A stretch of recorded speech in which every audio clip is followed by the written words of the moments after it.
அன்பு FMCG TV நேயர்களே, மீண்டும் நம்மோடு இணைகிறார் இசை கவி ரமணன் ஐயா அவர்கள்.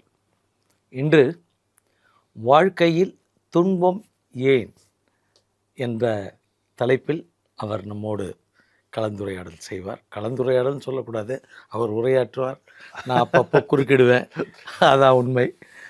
ஐயா வணக்கம். உங்கள் வசம் என் நேயர்கள்.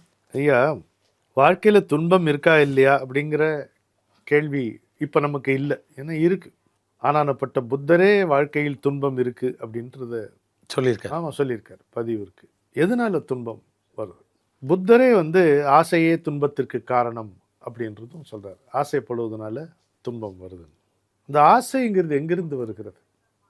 இப்போ எல்லாம் இறைவனுடைய படைப்பு அப்படின்னா, இந்த ஆசை என்கின்ற உணர்ச்சி அல்லது உந்துதல் அதுவும் அவனுடைய படைப்பு தானே.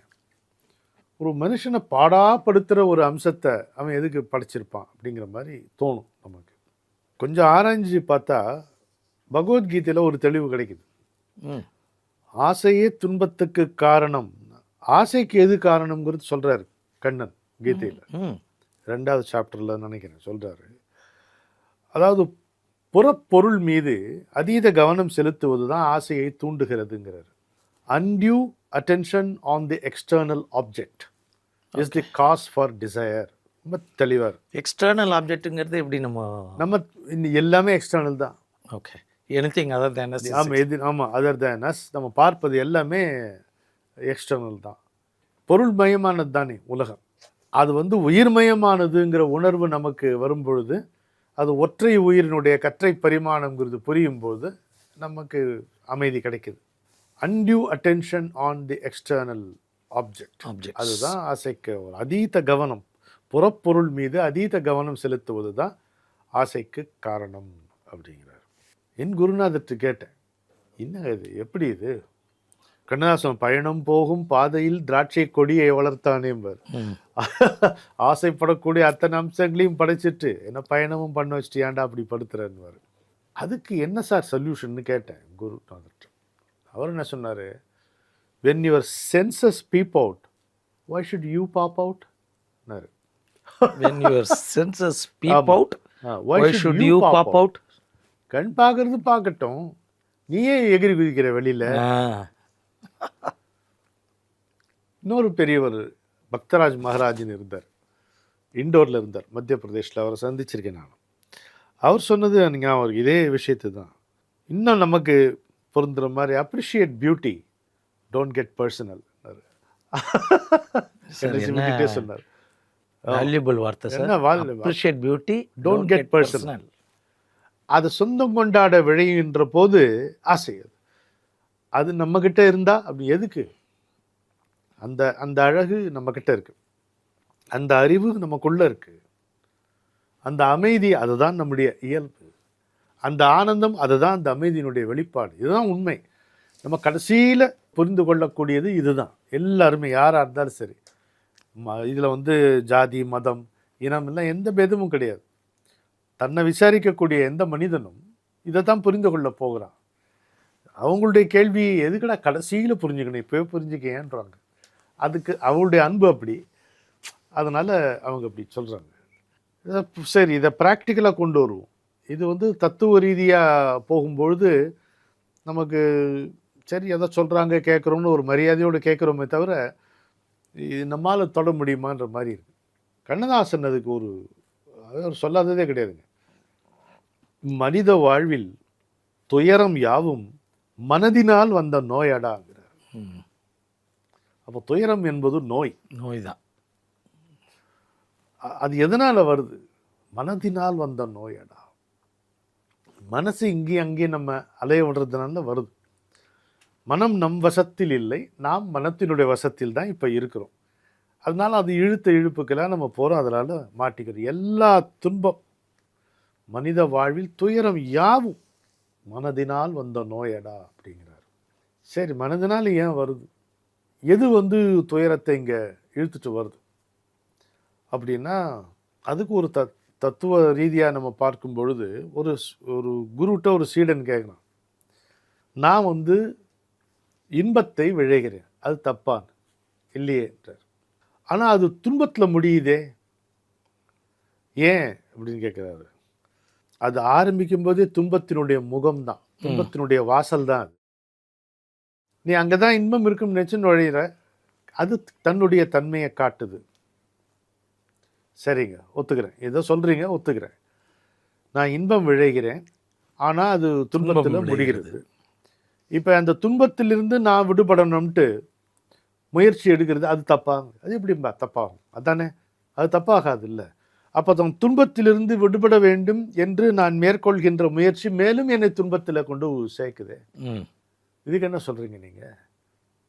ஏங்க, இன்பம் விழையிறது தப்பு இல்லைன்றீங்க, ஆனால் அது துன்பத்தை சரி பண்ணனாலும் ஒரு துன்பம் உருவாது. ஆமாம் இல்லைங்களா? அது துன்பத்திலிருந்து விடுபடலான்னு நினச்சா இன்னொரு துன்பத்தில் அது கொண்டு விடுது. அது ஏன் அப்படின்னு கேட்டால், அதுக்கு அவர் சொல்கிறாரு, துன்பத்துக்கு இன்பம் தீர்வுன்னு நீ நினைக்கிற, அதான் தப்புன்றாரு.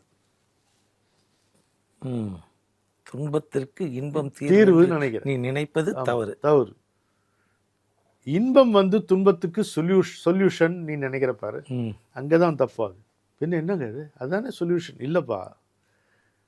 நீ எதை இன்பம்னு நினைக்கிறியோ அது பெரும்பாலும் துன்பத்துல தான் கொண்டு விடுது. முதல்ல இன்பமா இருக்கு, அப்புறம் துன்பத்துல போய் விடுது. இன்பம் துன்பம் ரெண்டுமே துன்பம் தான். துன்பம் மட்டும் துன்பம் என்று, இன்பமும் துன்பம், இன்பத்தினுடைய முடிவும் துன்பமா தான்.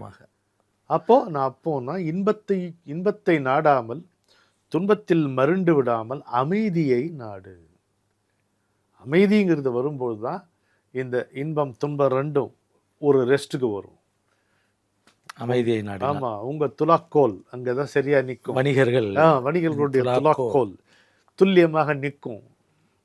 துலாக்கோல்னு நிறைய பேருக்கு இப்போ தெரியாத தராசு இருக்கும். தராசு அதுவே டிஜிட்டல் ஆகி போயிடுச்சு. ஆமா, டிஜிட்டல் ஆயிடுச்சு இப்போ. அப்ப ரெண்டு பக்கம்னு இருந்தது, இப்போ எல்லாமே ஒரே பக்கத்துல. சமீப காலத்துல கூட அது ரெண்டு பக்கமா இருந்தது. துலாக்கோலா இல்லாத இங்க ஒரு இடம் இருக்கும், இங்க பொருள் இருக்கும். டிஜிட்டல் வேர்ல்டு எல்லாரையும் மாத்திருச்சு, எல்லாத்தையும் மாத்திருச்சு. நீதி மாறல, நீதி மாறல. ஆமாம், அதனுடைய வடிவம் மாறி இருக்கு, அதனுடைய நேதி ரெண்டும் மாறல. ஸோ அப்படி அமைதி தான் தேடணும் அப்படின்ட்டு. எதனால் மனிதன் அமைதியை இழக்கிறான் அப்படின்னு திரும்ப ப்ராக்டிக்கலாக நடைமுறை வாழ்க்கையில் பார்த்தீங்கன்னா, தப்பான கம்பேரிசன்னால். ரொம்ப தேவையில்லாத கம்பேரிசன், இன்னொன்று தப்பான கம்பேரிசன். தேவையில்லாத கம்பேரிசன் சொல்லட்டுமா? இப்போது பக்கத்து விட்டு எட்டி பார்த்து அவன்கிட்ட அந்த கார் இருக்குது, நம்மக்கிட்ட உனக்கு எது சௌகரியமோ, உனக்கு எது ஒத்து வருமோ அதை வச்சுக்கிட்டா போதுங்க. உனக்கு எது வழங்கப்பட்டதோ, உனக்கு எது கட்டுப்படி ஆகும் அது பாரு. நீ வழங்கப்பட்டதுன்னு சொன்னால் ஒத்துக்க மாட்டேன்றான். உனக்கு எது, உன் நிலைமை என்ன, உனக்கு எது கட்டுப்படி, விரலுக்கேற்ற வீக்கம்னு பெரியவங்க எவ்வளோ அழகாக தெளிவாக அதை சொல்லியிருக்காங்க. அதில் இருக்கலாமே. அங்கே எட்டி பார்த்தா அவங்க ஒரு டிவி வச்சா, நான் 2 டிவி. எதுக்கு 2 டிவி வேணும்? ஒரு டிவிலேயே நீ இத்தனை சேனல்களில் எவ்வளோ பார்க்க முடியுது? அதுவும் இப்போ வணிக பெருமக்கள்லாம், நீங்கள் உங்கள் வேலையெல்லாம் முடிச்சுட்டு, சிறு வணிகராக இருந்தால், குறு வணிகராக இருந்தாலும் சரி, பெரிய வணிகர்களாக இருந்தாலும் சரி, வீட்டுக்கு எவ்வளவு நேரம் உங்களால் டிவி பார்க்க முடியும்? அதில் எத்தனை பார்க்க முடியும்? அதில் எது பதியும், எது புரியும், எது நன்மை பயக்கும்? ஒன்றும் கிடையாது சார். பலர் வணிகர்கள் வீட்டுக்கு வந்த உடனே முதல்ல போட்டு பார்க்கறது இந்த வடிவேலுடைய காமெடி. அது பார்க்கலாம், ரிலாக்ஸ் ஆகுது. ஆமாம், இருக்கிறதெல்லாம் எனக்கு மறந்து போகுதுன்னு சிரிச்சு அதை வச்சுக்கிட்டு ஓட்டுறாங்க. இந்த வடிவேலுங்கிறவர் மார்க்கெட் விட்டு போய் 10 வருஷம் முடிஞ்சு போச்சு. அவர் மார்க்கெட் விட்டு போகலாம், மனசு விட்டு அவர் போக மாட்டார். மனசு விட்டு அவருடைய நகைச்சுவை. ஆமாம், அது ஒரு சுவை. என்ன சுவை? அது அற்புதமான சுவை தான், அதில் சந்தேகமே கிடையாது. ஒரு நம்முடைய மனிதனுடைய இறுக்கங்கள்லாம் தளர்த்துது இல்லை. அதாவது எதுவுமே நம்முடைய துன்பத்துக்கு தீர்வு சொல்கிற மாதிரி வராது. இப்போது கவிஞர்களுடைய பாடல்கள் எல்லாம் நமக்கு தீர்வு சொல்கிறது இல்லை, நம்ம நடக்கிற பாதையில் நமக்கு தெம்பு கொடுக்கறது, மேலும் நடக்கிறதுக்கு கால்களுக்கு தெம்பு கொடுக்கறது தான் அந்த பாடல்கள். எல்லா கருத்துக்கள், எல்லா தத்துவங்களும் அப்படி எடுத்துகிட்டு போகும். ஸோ இந்த ராங் கம்பேரிசன் கூட, தேவையில்லாத கம்பேரிசன் இது. Sir comparison okay? Comparison okay இல்லை. கம்பேரிசனே ஓகே இல்லை, ராங் கம்பேரிசன் படுமோசம். நீங்கள் வந்து இப்போ வாழ்க்கையை விட்டுடுங்க, வணிகமே நீங்கள் எடுத்துக்கங்க. ம். நீங்கள் உங்களோடு போட்டியிடணுமே தவிர இன்னொருத்தரோடு போட்டியிட போக. அந்த கடைக்கார் ஆமாம் சார் அந்த உண்மை. கணக்காக பார்க்க நல்லா சொன்னீங்க சார். இதை ஆமாம் லாபத்தை அனைத்து வணிகர்களும் இழந்ததுக்கு காரணமே அந்த கடைக்கு கஸ்டமர் போகாமல் எல்லா கஸ்டமரும் என் கடைக்கு வரணும்னு நினச்சி ஆமாம் என்ன இருந்த லாபத்தை கைவிட்டு ஆமாம் என்ன எல்லாரும் அதையே கைப்பிடிக்க தொடங்கி ஆமாம் இன்னைக்கு எல்லாரும் லாபம் இல்லாதங்கிற ஒரு சூழலுக்கு தள்ளப்பட்டிருக்காங்க. அது கம்பேரிசனில் தான் ஸ்டார்ட் ஆச்சு சார். 100க்கு 100 இது ஒரு ஆழமான உண்மை. என் கடை வர மாட்டாங்க, உன் கடைக்கே எல்லாரும் அந்த ஊரில் வரமாட்டாங்க, இலவசமாக கொடுத்தாலே வரமாட்டாங்க. அப்படிங்கிறது பதியாமல் இன்னைக்கு எங்கள் தொழிலில் பார்த்தீங்கன்னா எல்லாமே குறிப்பு விலை உள்ள பொருட்கள். எல்லா பிரபலமான பொருட்களுக்கும் குறிப்பு விலை இருக்கும், விளம்பரப்படுத்தப்படும் அனைத்து பொருள்களுக்கும் குறிப்பு விலை இருக்கும். அந்த தொழிலில் தான் மளிகை வணிகர்களில் இருக்கும். அப்போது இவங்க எல்லாருமே வந்து ஒரு ஊரில் ஒரு 10 கடை இருந்தால் நம்ம கடையில் வர கூட்டம் வேறு எவனுக்கு வரக்கூடாதுங்கிற மனோபாவம். நம்ம கடை தான் பெஸ்ட்டுன்னு அதை வந்து அழிவு போட்டியாக மாற்றிக்கிட்டாங்க. அழிவு போட்டியை பற்றி நீங்கள் சொல்லுங்கள் சார். அது கொஞ்சம். ஏன்னா இந்த அழிவு போட்டியே இன்றைய வணிகர்களுடைய நிலைக்கு காரணம். வணிகம் நடக்கிறது லாபம் இல்லாமல். இதான் மாணவர்களுக்கும் இப்படித்தான் கணேஷ்ஜி. மாணவர்களும் அவங்க இன்னும் சிறந்து படிக்கணும் அப்படின்னா பொதுவாக அப்பா அம்மா என்ன சொல்லுவாங்க, பாரு அவனை பாரு அவன் 95 வாங்கினாம்பாங்க. அது வந்து இவனை இரிட்டேட் தான் பண்ணும். இவன் வந்து தன்னுடைய தகுதியை வளர்த்து கொள்ள வேண்டும். நான் மீண்டும் அதான் சொல்கிறேன், நீங்கள் உங்களோடு மட்டுமே போட்டியிடுங்கள், நீங்கள் உங்களை மட்டுமே முந்துவதற்காக ஓடுங்கள், நீங்கள் உங்களை முந்துவதற்காக ஓடுங்கள், நீங்கள் உங்களோடு மட்டுமே போட்டியிடுங்கள். அப்போ நமக்கு நிம்மதியும் இருக்கும், வெற்றியும் கிடைக்கும். Set your own benchmark, excel your own benchmark. You set your benchmark, you set your bar, you excel. அப்போ திரும்ப ரீசெட் யுவர் டார்கெட். அந்த மாதிரி ஓட கற்றுக்கணும். Don't compare with someone. ஆமாம், you can never be a someone. முடியாது.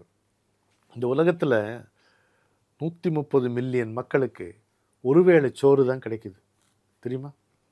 130. எவ்வளோ டெக்னாலஜியில் இதெல்லாம் வளர்ந்த உலகம்தான்.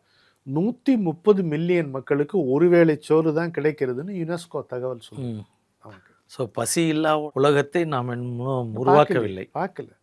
நம்ம இன்னைக்கு வந்து ஒரு கவலம் உண்ணும் பொழுதும் ஒரு குற்ற உணர்வு வர வேண்டும். அப்போதான் நம்ம உண்மையான மனிதர்களாகும். உண்ணும் ஒவ்வொரு பருக்கையிலும் உழவன் முகம் தெரிய வேண்டும். அது ஞாபகம் இருக்கணும். அப்போ தானே மீதியெல்லாம். ஸோ அப்படி பார்க்கும்போது கண்ணதாசன் ஒரு பாட்டில் சொல்கிறார், வாழ்க்கை என்றால் 1000 இருக்கும், வாசல் தோறும் வேதனை இருக்கும். வாழ்க்கை என்றால் 1000 இருக்கும், வாசல் தோறும் வேதனை இருக்கும். வந்த துன்பம் எதுவென்றாலும் வாடி நின்றால் ஓடுவதில்லை, வாடி நின்றால் ஓடுவதில்லை. எதையும் தாங்கும் இதயம் இருந்தால் இறுதி வரைக்கும் அமைதி இருக்கும். எதையும் தாங்கும் இதயம் இருந்தால் இறுதி வரைக்கும் அமைதி இருக்கும். அமைதியே இன்பம். துன்பமா அமைதிதான் ஆனந்தம். மகிழ்ச்சி அமைதியாகாது. Peace is happiness, happiness is not peace. மிகப்பெரிய தத்துவம் என் குருநாதர்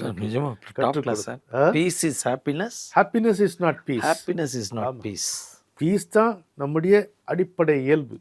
ஆனந்தம் அதனுடைய வெளிப்பாடு. அந்த ஆனந்தம் எதை சொல்றோம் அப்படின்னா, காரணம் இல்லாமல் தொடர்ந்து கொண்டே இருக்கின்ற மகிழ்ச்சிக்கு பேர் தான் ஆனந்தம். காரணம் இல்லாமல் தொடர்ந்து கொண்டே இருக்கும் மகிழ்ச்சி அதுதான் ஆனந்தம். பேரானந்தம் அதுதான் தொடர்ந்து ஆனந்தம். பேரானந்தம்லாம் அதுதான், அதுல தான் அடங்குது. ஆமா.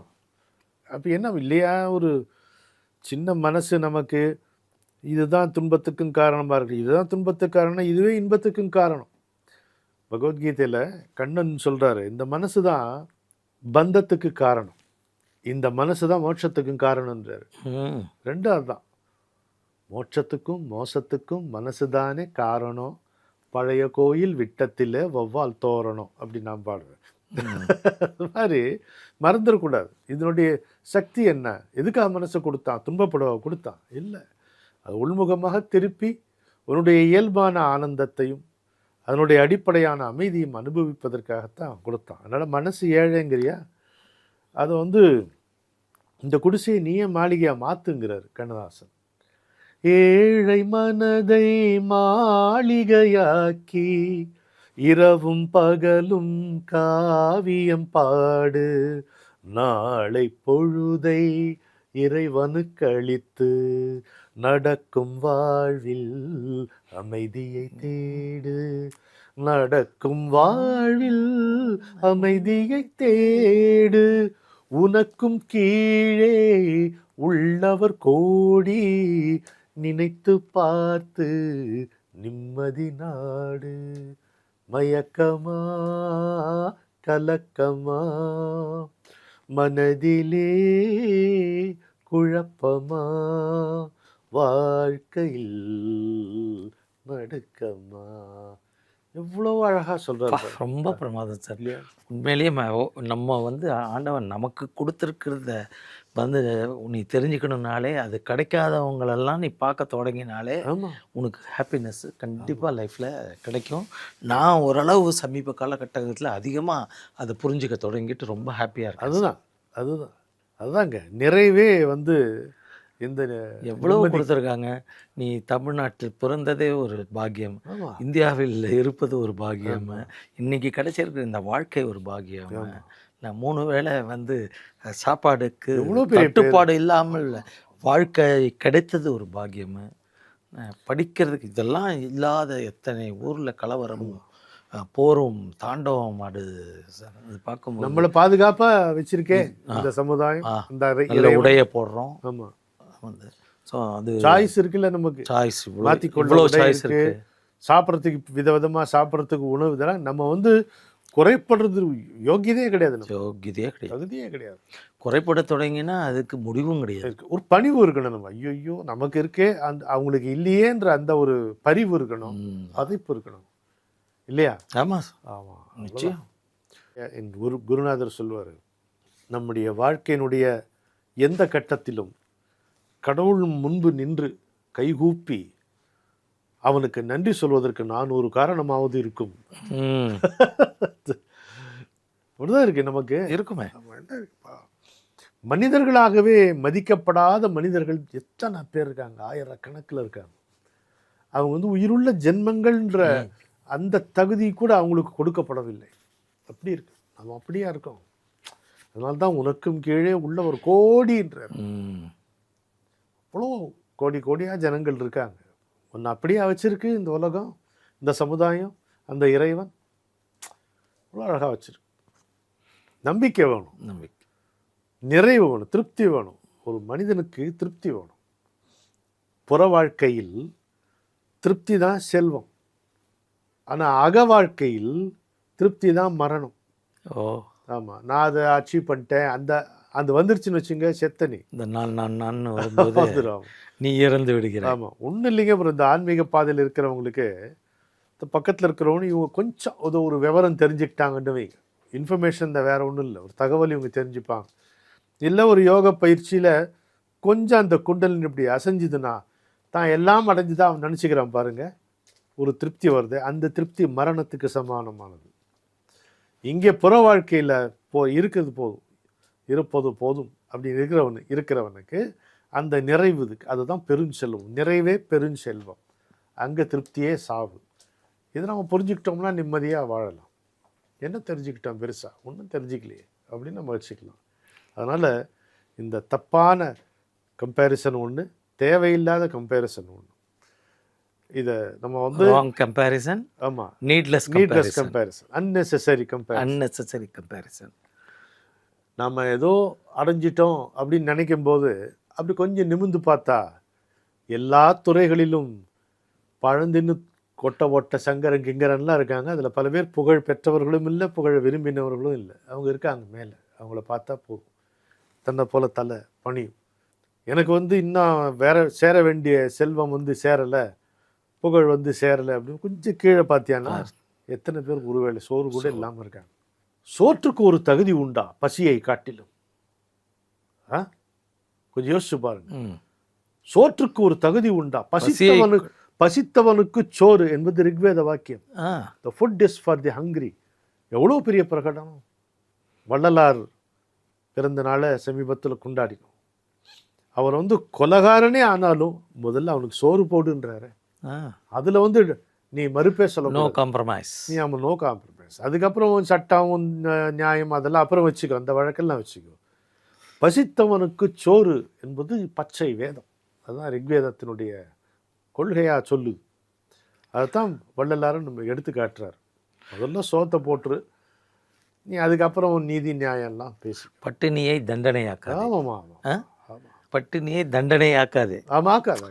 சோறை அவனுக்கு சோறை போடாமல் அப்போதான் அவன் இது திருந்துவான், இல்லை கற்றுப்பான் அப்படின்னு சொல்கிறது. நீங்கள் சொல்கிறத பார்த்தா நியாயம் இல்லாத போல ஆமாம் இருக்கு இல்லையா? ஆமாம் இருக்கு. ஆனால் அவனுக்கு கோபத்தில் பசித்தவனிடம் போய் தத்துவம் பேசாதேன்னு விவேகானந்தர் சொல்வார். பசியோடு இருக்கிறவன்ட்ட தத்துவமா பேசுறது சோத்த போடும். அனாதைக்கு சோறிடாத மதத்தையோ கடவுளையோ நான் நம்ப மாட்டேன் அப்படிம்பாரு விவேகானந்தர். அனாதைக்கு சோறிடாத கடவுளையோ மதத்தையோ நான் நம்ப மாட்டேன்னு. அந்த சீற்றம் காந்திஜிக்கும் இருந்தது, அவரும் சொன்னார் அதை. அதனால பசித்தவனுக்கு சோறு என்பதுதான் ரிக்வேத வாக்கியம், கோட்பாடு. முதல்ல சாப்பாடு. அதனால சோற்றுக்கு என்ன தகுதி பார்த்தா ஒருத்தனுக்கு சாப்பாடு போடுறது. அப்புறம் நீ என்ன போடுறது? உனக்கு யார்த்தர் போடுறாங்க இல்லை, இப்போ நீயும் போடணும். அவ்வளோதான். கொடுக்கத்தாங்க நமக்கும் சேரும். என் குருநாதர் தினம் அழகா சொல்லுவார், தனம் கம்ஸ் அவுட் ஆஃப் தானம் பார். நம்ம என்ன நினைக்கிறோம், தனம் இருக்கணும், அதுலேருந்து தானம் பண்ணணும். அப்படி சொல்ல செலவு பண்ணா வராதுன்னு நினைக்கிறோம், செலவு பண்ண வரும். ஆமாம், தனம் கம்ஸ் அவுட் ஆஃப் தானம். By locking it you are blocking இட்னாரு. அதை பொத்தி ஒரு 2 வார்த்தையில் எவ்வளோ அழகான தத்துவம் பாருங்க. By locking it you are blocking it. தனம் கம்ஸ் அவுட் ஆஃப் தானம். By locking it you are blocking இட்னாரு. உண்மை சார், எவ்வளோ பெரிய வார்த்தை. அப்போ அவர் தெலுங்கு பேச அவர் சொல்லுவார், இது இங்கிலீஷ்ல அவர் சொன்னது, దానం చేయాలంటే డబ్బు ఉండాలా కాదు దమ్ము ఉండాలి. தைரியம் இருக்கணும் கொடுக்கறதுக்கு. அதுவும் நான் கொடுக்கறதுனால ஏழையாக்க மாட்டேங்கிற நம்பிக்கை. நமக்கு எதாயிடுமோ நஷ்டமாயிடுமோ நினைக்கக்கூடாது. வாரியார் சாமி அடிச்சு போட்டாருங்க அதை. அவரை மாதிரி ஒரு விளக்கம் சொல்றதுக்கு எல்லாம் இன்னொருத்தம். அறம் செய்ய விரும்பு நான் ஔவையார். என்ன அர்த்தம் அப்படின்னு பையன்கிட்ட கேட்குறாரு. அதான் அறம் செய்ய விரும்ப. அப்படி இல்லடா, கொடுக்க விரும்பு, விரும்பி கொடு. அப்படி என்னென்ன சொன்னார் பாருங்க. அதான் விளக்கண்டா. கொடுக்க விரும்பு, விரும்பி கொடு. ஆமா, அழுதுகிட்டே கொடுக்க கூடாதுன்னாரு. அதுக்கு அவருடைய விளக்கம். கொடுத்துட்டோம், ஐயோ இவன்கிட்ட போய் கொடுத்துட்டோமோ, தப்போ 100 ரூபா கொடுக்கணும்னு நினச்சிருந்தோமே, ஐயோ கொடுத்துட்டோமே, 50 ரூபா கொடுத்துருந்தா போதுமோ, வரக்கூடாது. கொடுக்க விரும்பு, விரும்பி கொடு அப்படின்னு. எனவே நம்ம துன்பத்துக்கு காரணம் நீங்க சொன்ன மாதிரி தவறான ஒப்பீடு, தேவையற்ற ஒப்பீடு. இன்பத்துக்கு காரணம் கொடுப்பது. இரண்டுமே மனநிலை தான். மனித வாழ்வில் துயரம் யாவும் மனதினால் வந்த நோயடாங்கிறார் கண்ணதாசன். எந்த மனதினால் இந்த துன்பமாகிய நோய் வருகிறதோ அந்த மனதினாலே இன்பமாகிய மருந்தையும் நாம் பெறலாம். அதற்காக நமக்கு வழங்கப்பட்டிருக்கிற வாய்ப்பு தான் இந்த வாழ்க்கை என்பதை நம்ம புரிந்து கொள்ள வேண்டும்.